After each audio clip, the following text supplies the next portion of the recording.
kan itu Pak, sektor pertanian ini kan ada progres bagus Pak terkait hal alokasi suap sudah termasuk yang terendah ini Pak.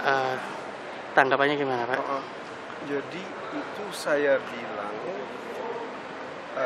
buah dari upaya Menteri konsisten menerapkan integritas, mencoba membangun integritas, dan itu nggak bisa 1 tahun, itu perlu waktu lama.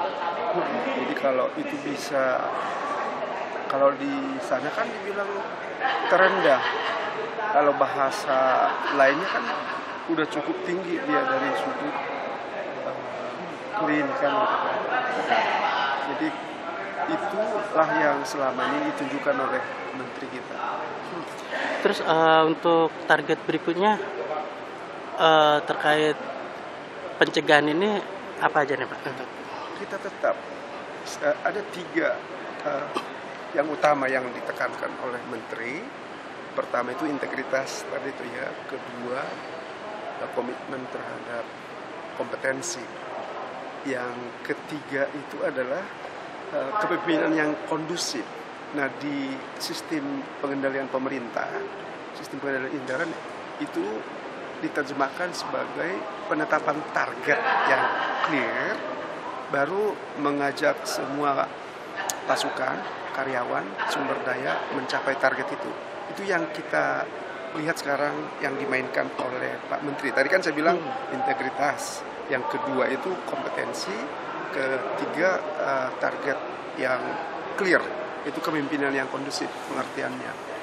Nah, terakhir memang diminta inspektorat pun harus membangun dengan 4 sub-unsur ini, maka ya, kita percaya beban berat, bagaimanapun saya bilang beban berat pengendalian intern itu bisa lama-lama berkurang, karena kan udah ditarik nih, ibarat gerbong yang tadinya berkarat ini ditarik kan lama-lama ringan.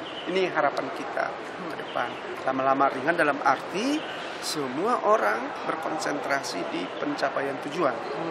Itu makna dari kepemimpinan yang kondusif. Itu interpretasi yang utama lah. Lalu kerjasama dengan lembaga-lembaga hukum selama ini seefektif apa Pak? Nah, untuk program-programnya. Kalau kita bilang efektif itu contohnya, itu contoh. Efektif itu kan apa yang kita lakukan sudah memberikan manfaat terhadap kondisi yang kita inginkan. Kondisi yang kita inginkan itu target tercapai, terus program kita clean.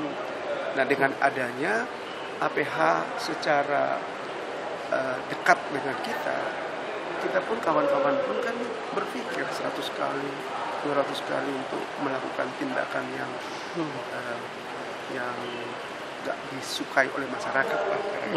Nah, kalau kita bilang bersih, ya mungkin nggak bisa lah 100%. Nggak bisa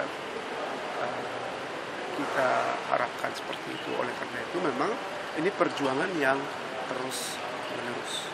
Berarti yang lebih difokuskan oleh inspektorat itu lebih ke arah pencegahannya Pak? Pencegahan loh ya, itu fokus kita. Tetapi kita tetap nggak ada ampun. Kalau ada pelanggaran ketentuan dan buktinya clear, itu kita proses.